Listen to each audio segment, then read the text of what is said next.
a podcast for the curious mind. I'm Priyanka. I have been a digital creator for a while now, and I run a microblog by the name Twisted Paver. You can hit me on Instagram, and I have a very interesting co host with me. Hey guys, I'm Arjun, hobbyist musician and resident nerd. And also an F1 Yoda out here. So, this podcast today, you must be thinking, why are we recording this? Because I have been watching this series on Netflix called Drive to Survive, and it really rekindled my passion for this. So, what did you like about the series? Arjun, all the hot drivers, I must I say. mean, apart from that, Apart from that, there's a lot of interesting team politics, team building, right? behind the scene. There's so much interesting stuff happening there, but Okay. you must be knowing better. Okay, so basically, Formula One consists of 10 teams with 20 drivers. Each team consists of two drivers, and these teams are all teams which you have heard of, great car brands like your Ferraris, your McLarens, your Mercedes, your Alfa Romeos. All these are competing to be number one. This sport has been there for the longest time, since the 1950s, Whoa. and it has really evolved. It's a unison between man and machine, trying to prove them to be the best that they can on that one particular day. Really love sports based documentaries, but this particular documentary is not a doc it's not short like a documentary. It is more like real action, and it is so close to the what's happening actually in the race. Right. So what you see in the documentary is more the underhand dealings. I wouldn't say underhand dealings, the contracts, the entire corporate side of things. And what you see on the race is like the proper sport. The people coming together as a team. And this team is not only working on the track, there are people that are working off track, that is they're right there in their headquarters, which are miles away from the actual racetrack, and flow of data that happens, which causes great changes on the track and gives them that leading edge where they are able to create decisions on the fly, and that's how you become number one in Formula One. When did you start watching it? So I started watching Formula One since 1994. So that's like Oh. almost close to 2 decades of watching Formula One, and I've watched mostly all of the races, all of the seasons. You're speaking from your Ayrton Senna times to the rise of Michael Schumacher, the rise of Lewis Hamilton. Then you have your Sebastian Vettels and Kimi Raikkonen, and all these drivers have really keep the sport that interesting and kept me engaged for a very long time. So that's what got you into the sports in the Exactly, first place. exactly. The being so interestingly technical. No, but I was also starstruck by Schumacher for the longest time, and I think he won 3 consecutive races, and he was like a world champion. I mean, he's one of the most celebrated F1 drivers. So I felt that wow, I should watch this sports for a while for a right reason. And Ferrari's dominance, I think everybody has spoken about it for decades now. Yeah. And They're going through a hard time right now, but I know they'll bounce back for certain. yeah, I'm sure they will. So tell me, for people like me who are just like sitting on the fence, don't know much about sports, what are the few things we should know when we start watching these races? Okay, since you started watching Drive to Survive, yes, that's a very good way to get into the sport. The other thing is that you can watch the races. This year is going to be an awesome year because we're going to have the longest season ever. We have about 23 races, out of which one race has already taken place. That race happened 2 weeks ago at Bahrain, where Lewis Hamilton is chasing his 8th championship, and Max Verstappen, that's what people say, would probably try to stop him. The competition is like really on a very high level, and since next year, the rules are going to change completely for the sport. As a result of which, the entire grid, that is the set of all 20 cars, have become like really very close.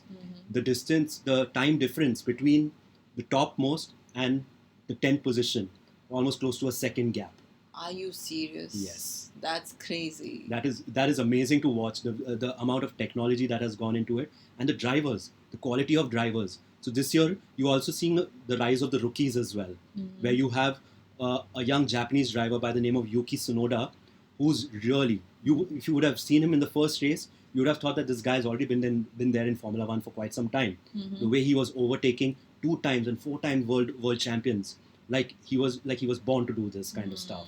Also, we have another amazing rookie by the name of Mick Schumacher, as son of Michael Schumacher, and he's also like there's been his foray into this entire Formula One has been an amazing exercise of like how Formula One can continue on to the next generation. Wow, that's interesting to watch the sun take over the reins again. Wow, that's interesting. I mean, tell me one thing. What was your favorite moments from the recent GP, the Okay, Bahrain GP? so for my favorite moments for the last Bahrain GP was actually two.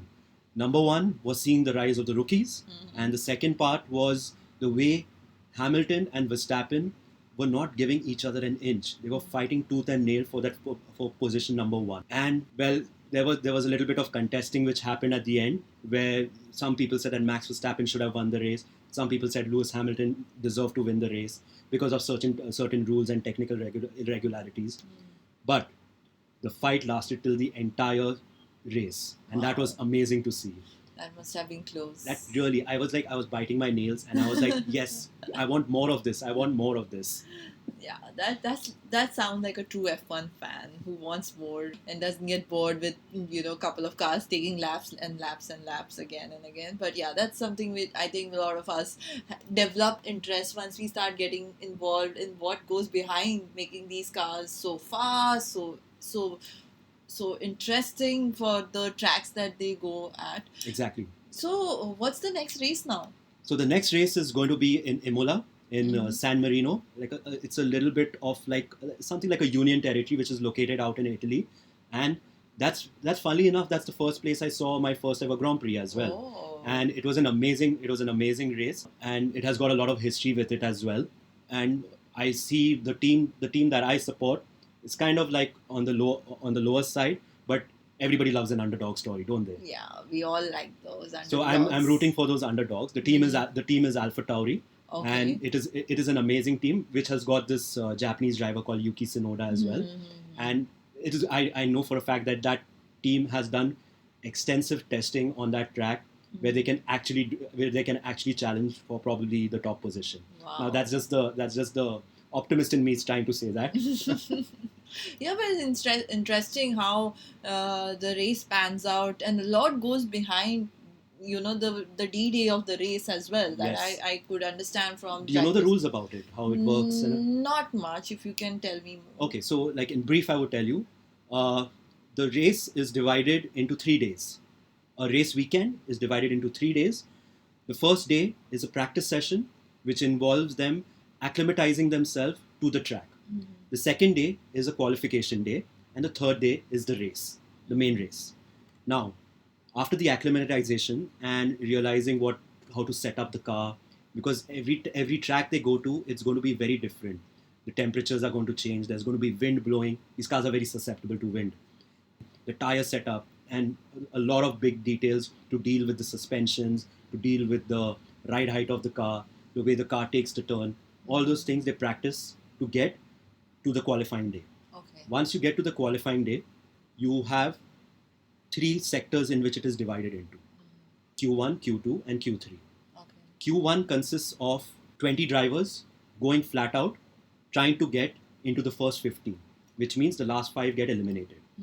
Then in Q2, you have the next 15, out of which the last 5 get eliminated. Okay. And finally, Q3, where the top 10 fight for pole position. That's P1. Okay. That sets the grid for the race day. All right. Now, the race day is the day when everything, all the strategy, all the gamesmanship, all the mind games that the teams have been playing with each other, that's when it comes to fruition. They play the pit strategies. You decide the winner after the race. You could also watch Rush, a great movie by Ron Howard, Yeah. as well as there's a great documentary on Senna as well, which is out. These things will really pique your interest in getting into Formula One as well. what got me interested, apart from the glamour and the hot drivers, was also the technical aspect of the sports, because this is the only sports which looks so simple to the eye but actually is so difficult, because here you only see the driver driving, but at the same time there's a huge crew sitting out on the race tracks, Exactly. as well as somewhere else. That I got to know from you only, Yeah. that okay, there's a huge team, the technical team, the back end team that sits across. And yeah, it is a team effort and a team sports, and it's getting me very, very interested in the We should strategies. watch the next race together, certainly. Yes, we should. I'm really looking forward to the Imola race, to watch it with you. And also we should do another podcast just before the race, so that Definitely. we should tell what are we expecting, and we should hear from you guys what you guys want to know about. Just comment. Did you like the podcast? Because this is our first foray into this stuff as well. Yeah. You like it, you don't like it. Just let us know what's it all about and And also everything. what you want to know from the podcast, for the F1 topic to begin with. But this is a podcast about everything any curious mind would want to know, so we would want to know what you guys want to Yeah, hear suggest about. suggest some topics also for us, man. We'll cover them as and when, We'll try our best to cover it. And I can't talk about myself, but I know F1 Yoda does love F1 a lot, so I'm so happy to be Apart from doing other things as well. so I'm so happy to be recording this with him for F1. We hope to continue this throughout the season. So just hit us up with anything you want to know about this season, and we will try and do justice to it. Thanks for listening, guys. Thanks for listening. Sign up and follow Studio Scoops. Thank you.